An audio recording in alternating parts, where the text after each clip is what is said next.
I think if you're going to draw a comic strip every day, you have to draw upon every experience in your own life. I don't see any other way of doing it. You have to put almost your every thought, your every memory, your every experience, and your desires, your frustrations, and things of this kind have to go into the strip. Otherwise, there's no place to draw from for the ideas.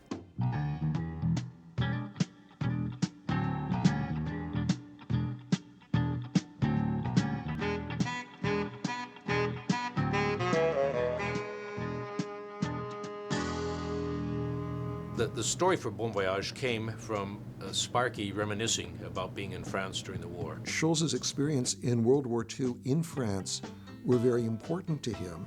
A lot of the inspiration for Bon Voyage, Charlie Brown, and then 3 years later for What Have We Learned, Charlie Brown, was drawing on those experiences, and they had gone to sort of a reunion back in France. They had gone with the Melendezes. The 20th Armored Division was having a reunion that Sparky decided he wanted to go to. When he did go to visit, several of his army buddies had been to the chateau that his squad was billeted in, the Chateau Malvoisin, the bad neighbor, where they had been stationed for 6 weeks. He was envious of the people who had gone back to see it because they began describing it to him.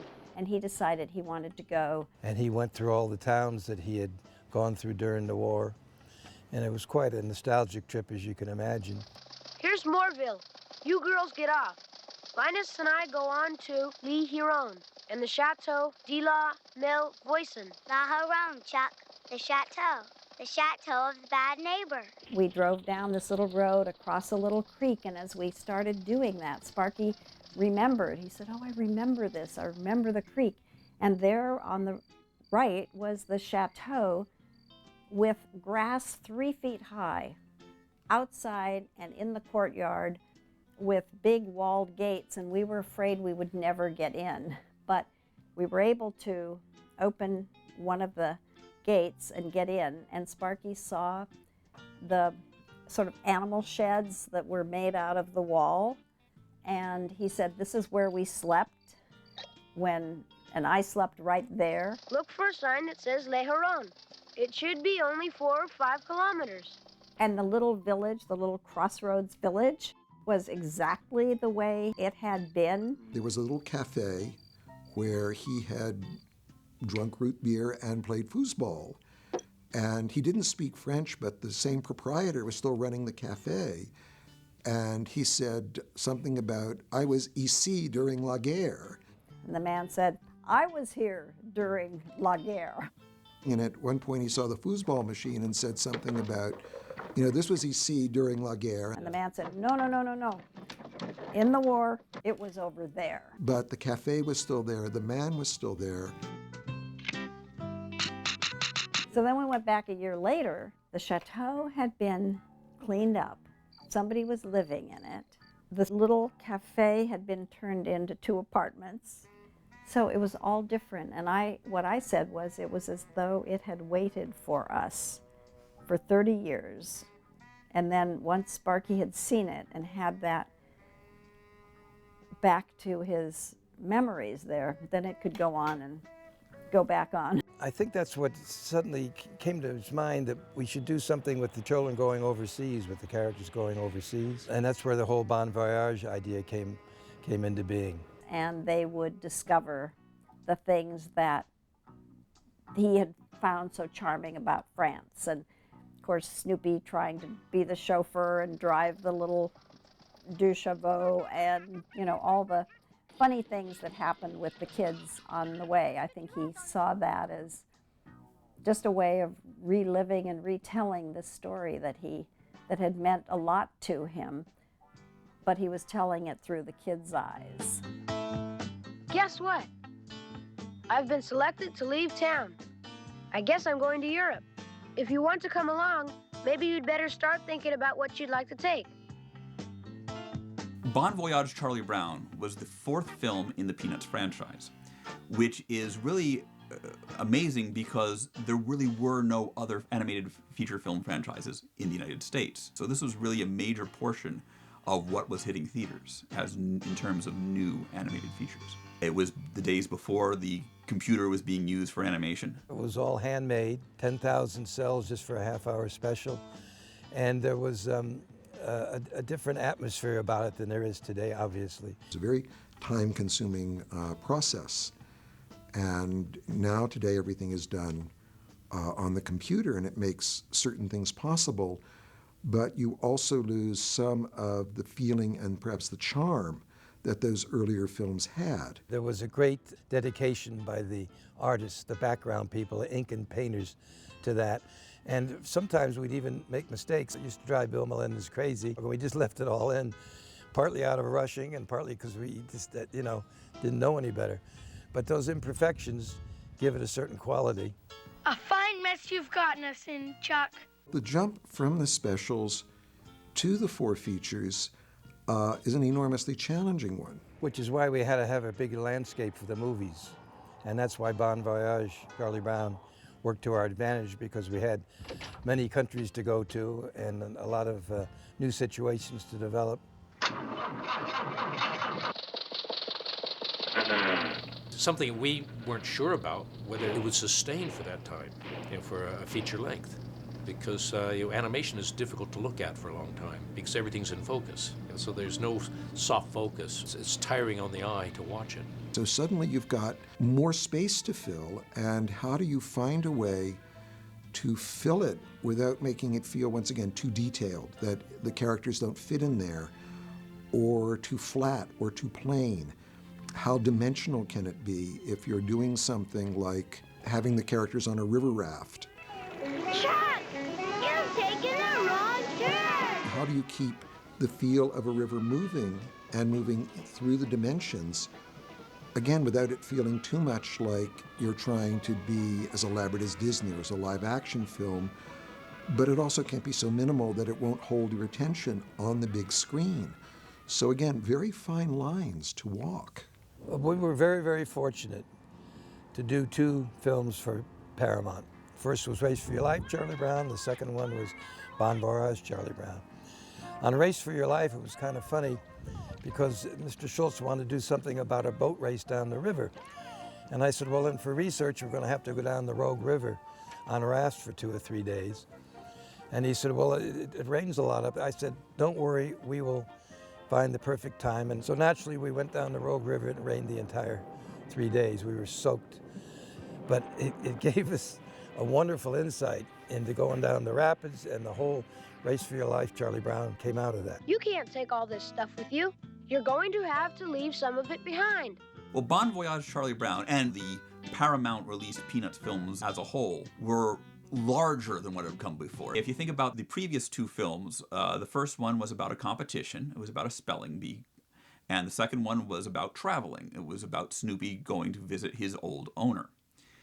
Well, the 2 Paramount films, the first one is about a competition, but instead of a spelling bee, going river rafting is a much larger visual happening. And instead of a trip to a couple towns away, this was a trip to France, a trip across the ocean with stops in England. They very much upped the scale to match the big screen sense. A comic strip can be a very small thing, and a lot of the Peanuts comic strips are just 2 people talking while leaning against a wall. It was a great risk for Mr. Schultz to give up the control of the comic strip to the musicians and animators that made the specials and the movies. He never used assistants or letterers or writers, as many other comic strip artists have and continue to do. Every line, every word in the strip was his personal creation. He was the writer, producer, philosopher, gag writer, everything.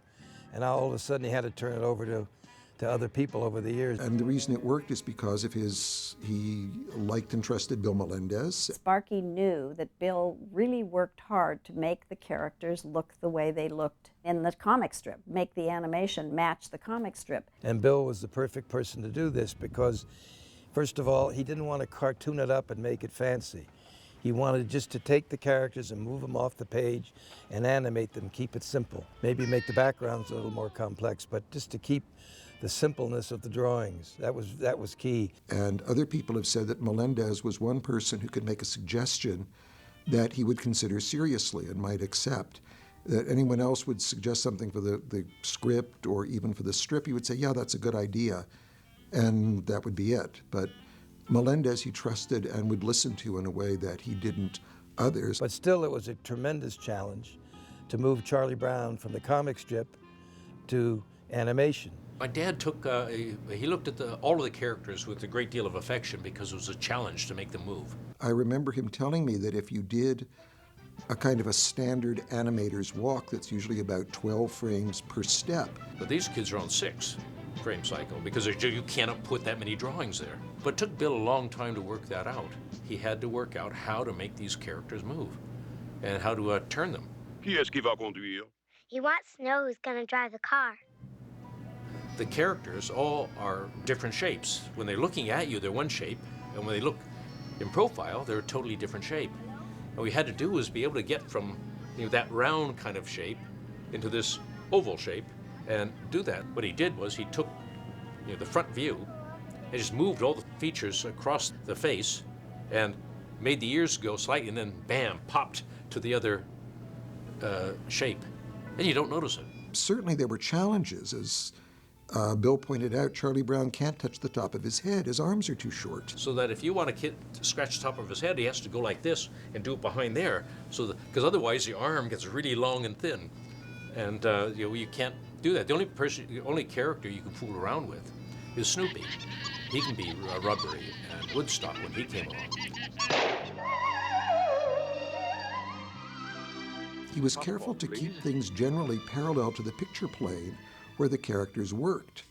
And there were some awkward angles and apparently a lot of trouble when they first started these, working with Scholl, saying, well, what does a 3/4 view over Charlie Brown's shoulder look like? Or what does Snoopy look like 3/4 to the camera? I was in the studio once when Schultz or Sparky was there complaining about the in-betweens. This is stuff that Schultz would never have done.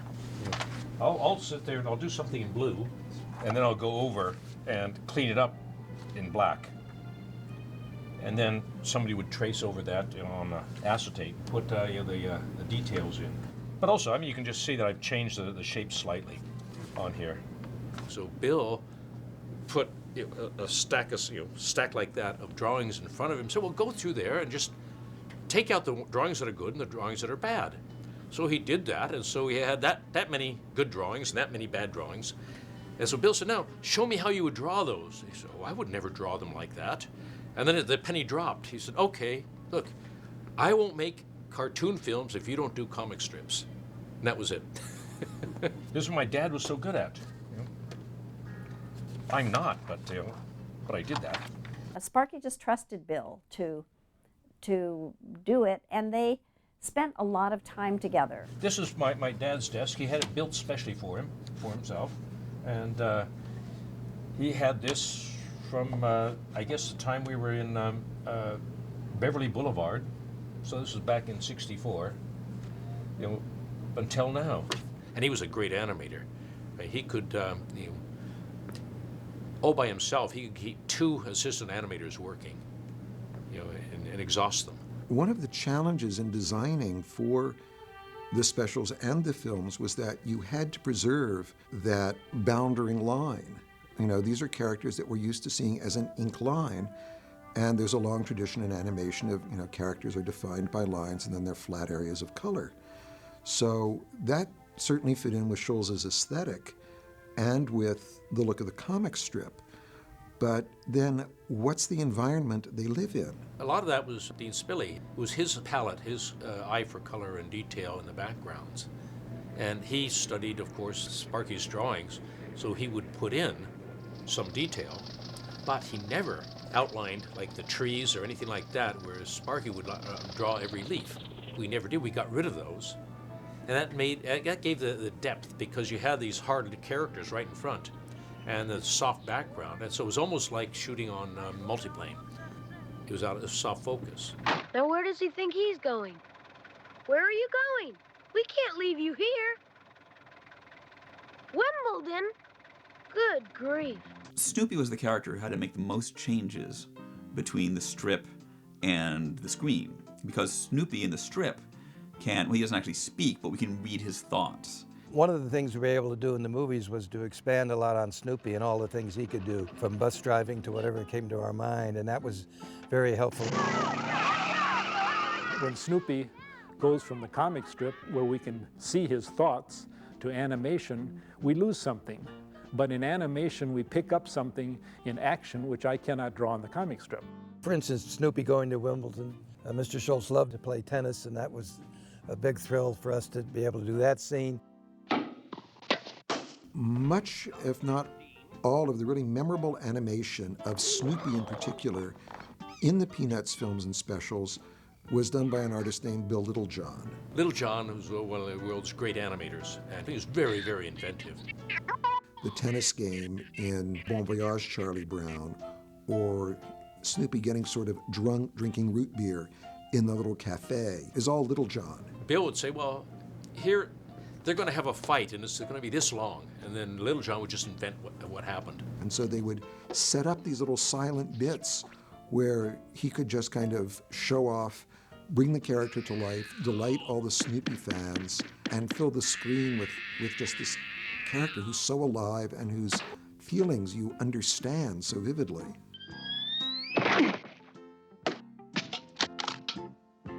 All the half-hour specials and all the movies that followed a Charlie Brown Christmas, we tried to copy the voices of that first cast, and we've been very lucky. Here, let me see it. No, you might lose it. I don't want anything to happen to my first letter before I get the chance to read it.